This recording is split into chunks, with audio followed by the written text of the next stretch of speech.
back to our channel.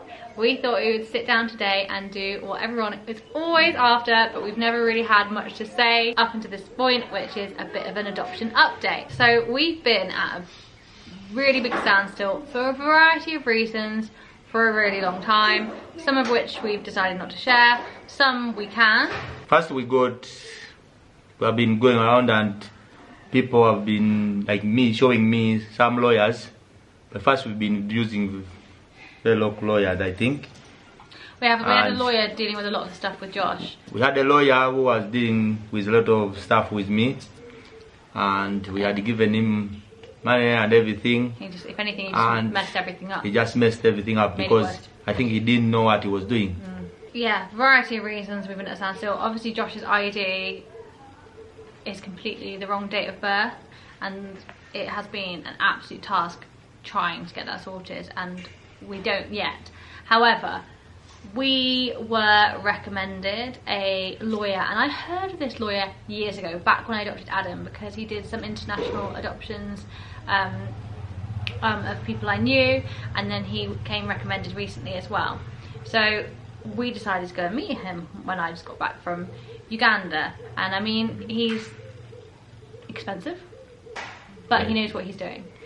Because as soon as we went to Kampala, talked to him, explained him everything we needed or what we wanted to do, straight away he gave us a list of our side of things we need to be doing, and also he told us things he will be doing. I mean, we had a good idea anyway of all the paperwork that we needed, but he has actually taken on getting some of that, and he's going to do quite a lot of them for us, which is amazing, because there's a lot of offices that we don't have to deal with now, which for Adam, we did them all like ourselves. I mean, Josh is the one that did it all, to be honest. He was the one waiting at offices day in, day out to get various reports and this and that and this and that.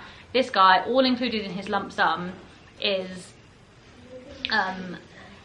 like all that sort of stuff. We've only got like little things to do that he can't really do, and our side is actually, it's not too hard. The bits we've got to get is not too hard, but he just knew exactly what he's doing. He was able to offer so much advice, so we went there to also ask.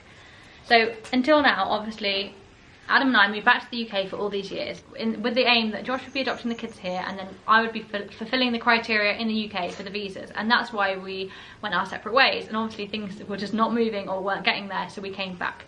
Now, we thought that would be faster. I'd be fulfilling the visa criteria while Josh is doing the adoption. That was always the plan. And so because I was then living in the UK, an international adoption wasn't really possible. I mean, it would be, but we would have had to go through all the process in the UK, home study, all that. Crazy money, crazy complicated. So now having moved back here, there was the potential of doing it together instead and doing an international adoption, but on the basis that I'm living here, so all the home study and stuff would still be done here, and that's what I did for Adam. But after talking to the lawyer, he suggested that we still go with the initial plan, which is Josh adopting, for a variety of reasons, and there is the opportunity to add me later, like if we were to marry after he adopted, I could be added as like a stepmom. Which he thinks would be relatively easy, just time consuming.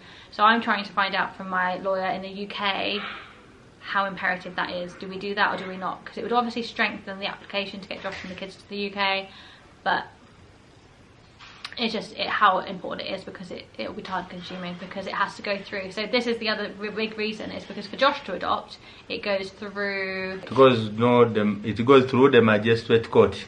If Emilie is also involved, it has to be High Court. And not any High Court. It used to be, but Adam's, it's changed so much since Adam's adoption. Not every High Court, but it has to be in only two. There's one. It's one, but it's only two lawyers that deal with it. No, yeah. Not two lawyers, two judges that deal with it in the family division in Kampala. One court that does every single adoption now if it's international. So I think that's also why the wait is long, because there's only two people dealing with all of them and all the family issues. Whereas with Adam, it was very different. I adopted Adam through Ginger High Court. The process has just changed a lot. So he advised it would be very complicated if it was us doing it together at this point. So going with the original plan, and Josh will be adopting them as their family member. And this lawyer is so optimistic, guys. Like, after meeting him, I came out, and I don't know if you've been, I mean, I've also had to like take it with a pinch of salt, because everything we've been told over these last few years, the timeline is always so much longer than they tell us.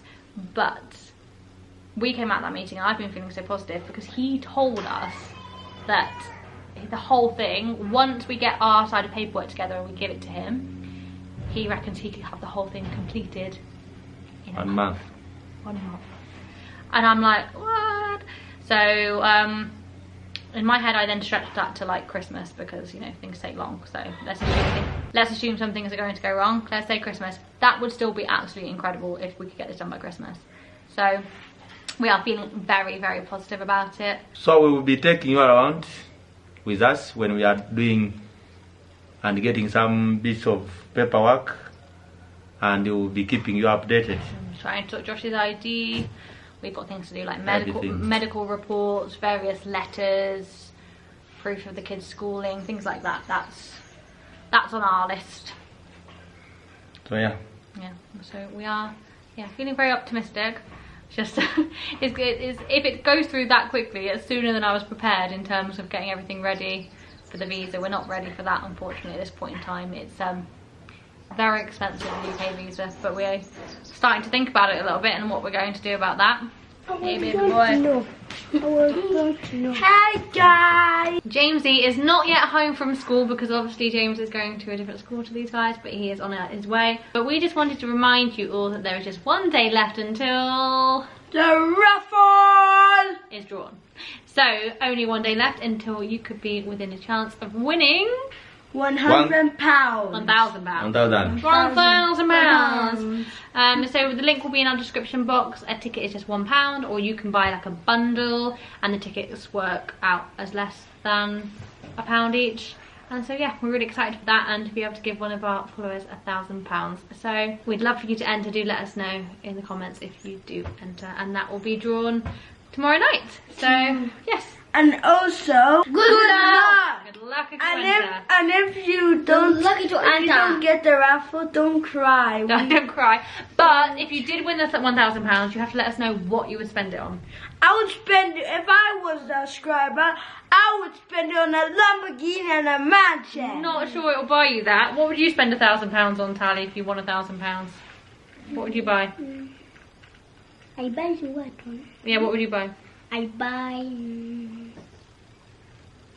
soda. Some soda. That's What would you buy? George, what would you buy if you won £1,000? Kids. Football kits. No, if I win £1,000, I will get the Arsenal away kit, because Kai Basaka plays for Arsenal and I love Kai Basaka. Okay. Alright. Well, hang on a minute. Daddy, if you won £1,000, what would you spend it on? Mommy? Yeah? I wouldn't spend the whole of it. I would save some, so that way I can buy different things and I don't have to worry about my $100,000 going. Okay, me when I get £1,000, I'll take my family on a holiday. Holiday? What about if we go to Hawaii?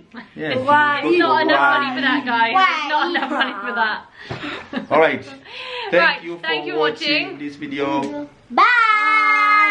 Make sure to smash that subscribe button, subscribe to our channel, and comment down below. And give it a big family.